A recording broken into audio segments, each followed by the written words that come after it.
ભરૂચ જિલ્લાના ઝઘડિયા નગરના mission ground ખાતે ભરૂચ જિલ્લા કક્ષાના 80મા સ્વતંત્રતા પર્વની ભવ્ય ઉજવણી કરવામાં આવી હતી। રાજ્યમંત્રી અને ભરૂચ જિલ્લાના પ્રભારી પ્રફુલભાઈ પાનસેરિયાના અધ્યક્ષસ્થાને યોજાયેલ કાર્યક્રમમાં મંત્રીના હસ્તે ધ્વજવંદન કરવામાં આવ્યું હતું।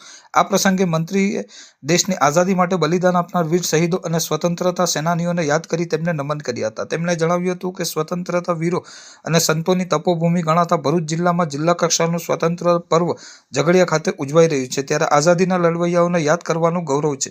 મંત્રીએ છેલ્લા કેટલાક વર્ષો દરમિયાન દેશે સાધેલી વિવિધ પ્રગતિની વિગતો રજૂ કરી હતી અને દેશના વિકાસ માટે વડાપ્રધાન નરેન્દ્રભાઈ મોદીની દીર્ઘદ્રષ્ટિની સરાહના કરી હતી। કાર્યક્રમ દરમિયાન પોલીસ જવાનો તેમજ આદિવાસી વિદ્યાર્થીઓ દ્વારા દેશભક્તિની ઝલક રજૂ કરવામાં આવી હતી। તાલુકા અને જિલ્લાના વિવિધ શાળાઓના વિદ્યાર્થીઓ દ્વારા સાંસ્કૃતિક કાર્યક્રમો પણ રજૂ કરવામાં આવ્યા હતા।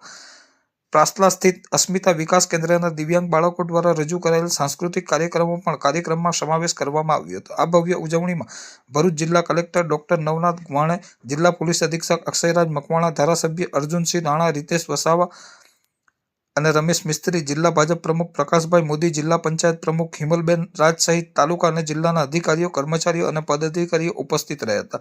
સ્વતંત્રતા પર્વની ઉજવણીમાં જિલ્લાના વિવિધ વિસ્તારોમાંથી મોટી સંખ્યામાં લોકો ઉમટી પડ્યા હતા અને દેશભક્તિના રંગે રંગાઈને આ રાષ્ટ્રીય પર્વની ભવ્ય ઉજવણી કરી હતી। દેશની આઝાદી માટે બલિદાન આપનાર તમામ વીર શહીદોને નમન સાથે સમગ્ર ભરૂચ જિલ્લામાં 15 ઓગસ્ટના પર્વની ગૌરવભેર ઉજવણી કરવામાં આવી હતી।